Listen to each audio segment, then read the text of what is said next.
Hello and welcome to another episode of Football Talk Podcast. My name is Ozzie and I'm your host for today's show. As you can see, got a smile on my face.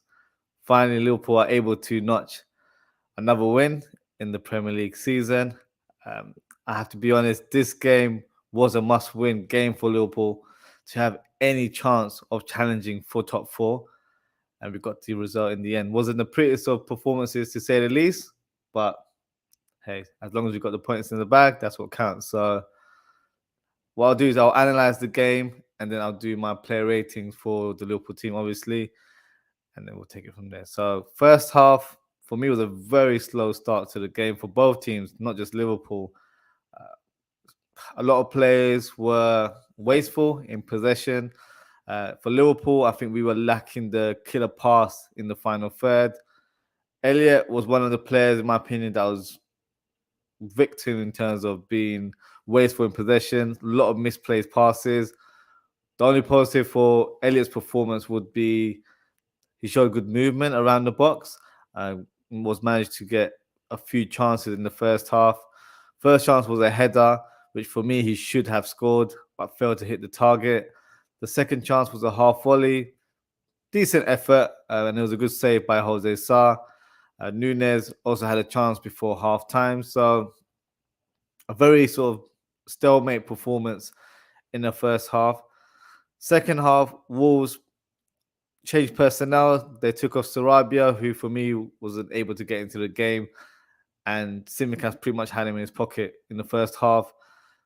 Took him off and they brought on Adama Traore, coming on with his oiled arms, his trademark look.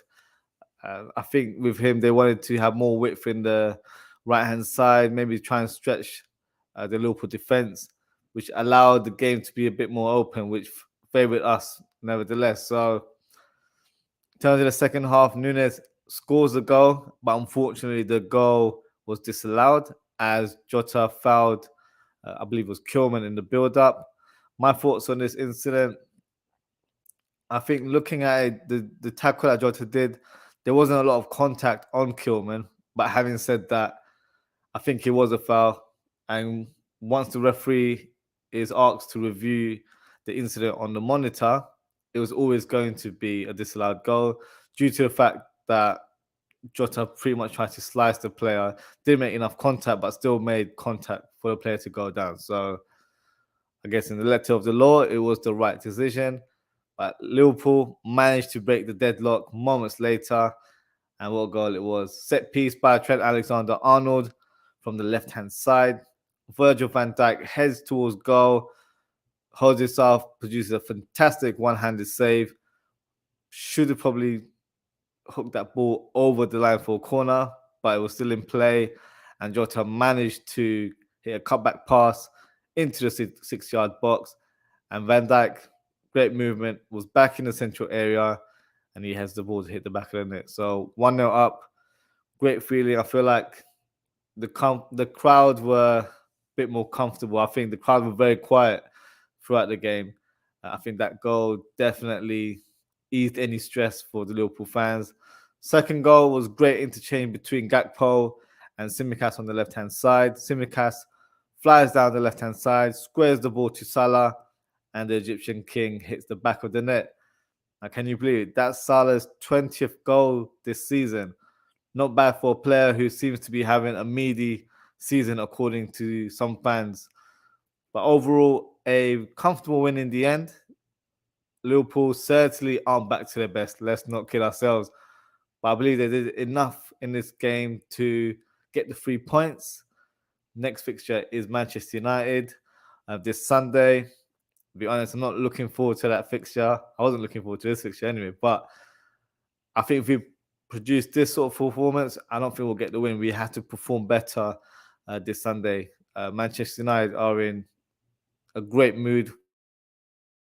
Obviously, Carabao Cup last week, so let's try and dampen their spirit a little bit and get the win. But before we do any match preview or speak about the next game, let's do the player ratings for this game. So actually, before we do that, just to confirm, Liverpool are now sixth place in the league on 59 points with a game in hand and only 6 points away from fourth spot.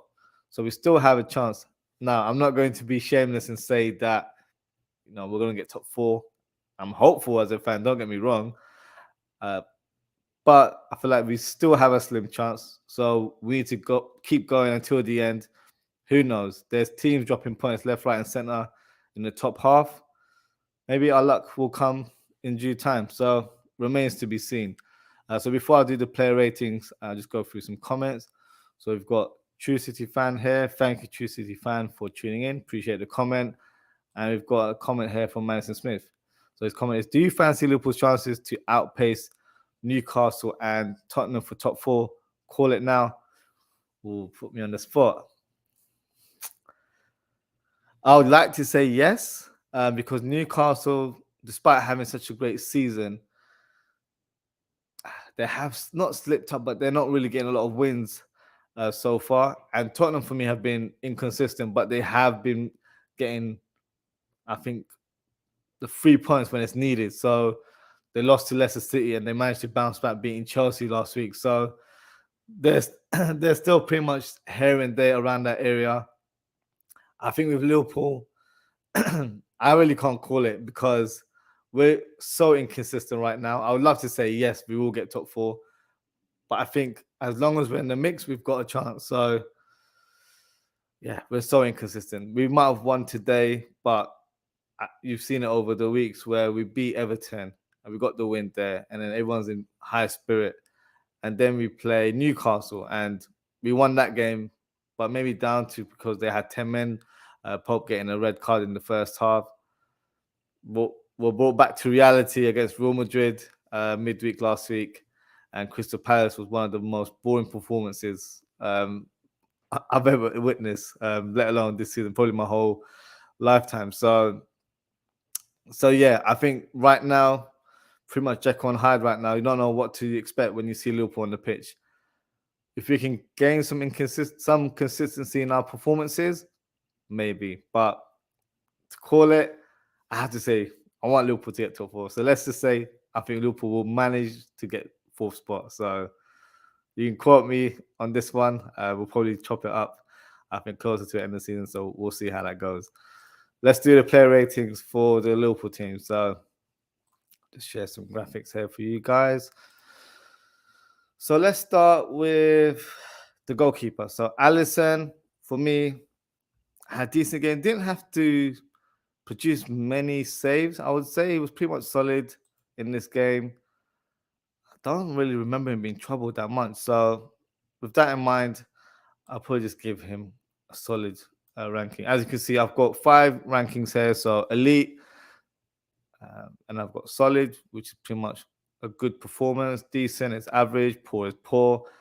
And I tried to keep it PG. I would have said something else at the end, but I've gone with pants if they've had a very dreadful game. So next player, Trent Alexander-Arnold, for me was one of our arguably best performers this game. I think first off, he was probably wasteful in possession, I would say. But he just grew into the game as the game went on. Very good with passing. I think he was very good in the tackles, one-on-ones, breaking up play. I think he was one of the top performers. So with that in mind, I will put Trent in the solid category as well. Konate, so returning into the starting lineup after injury, started off a bit out of pace in the first half, which is natural coming from an injury. But he definitely improved in the game. I feel like the midfield just felt like they had so much assurance having a player like Konate and Trent as well. I think he definitely brings a sort of calm presence to Trent where it allows him to go forward and play his game. So with that in mind, I'm going to give Konate a solid ranking as well.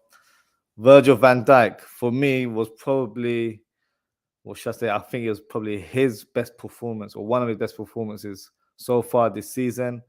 He was solid. He was ruthless in terms of his defensive ability, in terms of pushing players, being physical, wasn't outpaced by anyone. His distribution was very good this game as well. and he got the opening goal in this game. So with that in mind, I'm going to put him in the elite category there. So the first one in that category, and for me, probably man of the match as well, to say the least.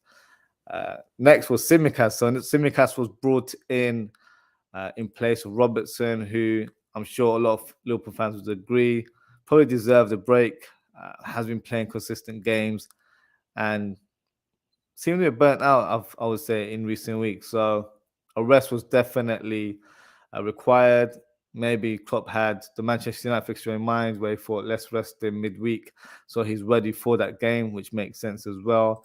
But Tsimikas, for me, he's Mr. Reliable. Whenever he plays for Liverpool, you're expecting a good performance from him. He did have a few shaky moments, to say the least, in the game. Seemed to lose a bit of focus in certain parts. But for me, he showed great variation in his passing. His assist for Salah for the second goal was fantastic. He could easily just try to hit a long ball or maybe pick out one of the players that were in the more central area. I believe Elliott was roaming around that area. So he picked the right option to go for Salah, and then Salah had an easy finish there. So with Tsimikas in mind, I will place him in the solid ranking as well. There he is. So let's place him there. So that's the back four. Midfield, Fabinho. I said this was probably one of Van Dijk's best performances this season. I think this was arguably Fabinho's best performance this season. Sorry. I'm trying to think what other game. I think against Man City was really good, but he's been up and down all season. This game, he was more ruthless in his tackling. Timing was better in terms of his tackling there. That's been one thing that's been lacking in the last few weeks. Passing improved. His awareness was a lot better. And for me, he just showed a better all-round game.